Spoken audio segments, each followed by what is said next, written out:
আজকে আমাদের এই পৌরসভার সম্মানিত সভাপতি এবং প্রধান অতিথি, বিশেষ অতিথি এবং সম্মানিত উপস্থিতি, আসসালামু আলাইকুম, আদাব। আপনারা জানেন আজকে যে আমাদের এই আনন্দ মিছিল র্যালি নিয়ে আমরা এখানে এসেছি, আমরা একটা জিনিস ওয়াদা করব যে আমরা এই 5ই আগস্টে ছাত্র জনতার রক্ত দিয়ে আমরা দেশ স্বাধীন পেয়েছি।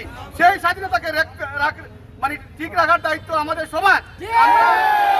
আমি একটা কথা বলবো, আপনারা যারা আছেন আমরা মন থেকে আমরা এই শহীদ যারা আছেন তাদেরকে শ্রদ্ধা করি এবং তাদের জন্য দোয়া করি যে আল্লাহ পাক রব্বুল আলামিন ওনাকে বেস্ট নসিব করুক এবং বঙ্গবন্ধু যারা করেছেন তাদেরকে সুস্থ কামনা করছি। তার সাথে সাথে আমরা দেশ স্বাধীন পেয়ে আমরা ওদেরকে ভুলে যাব না, কিন্তু আমরা যারা আছি আমরা দেশ স্বাধীন পেয়েছি, আমরা কতটুকু আমরা সংশোধন হতে পারছি সেই প্রশ্ন আপনাদের সবার কাছে।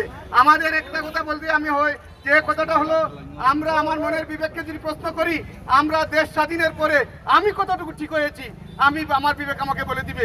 আমরা যখন একটা ছাত্র জনতার মধ্যে দিয়ে আমরা দেশ স্বাধীন পেয়েছি, তাই আমি বলবো আমাদের নিজেরাই সংশোধন হতে হবে এবং দেশে যারা দুর্নীতি বা চাঁদাবাজ এইগুলোর প্রতিবাদে আমরা প্রতিবাদ করবো, এই বলে আমরা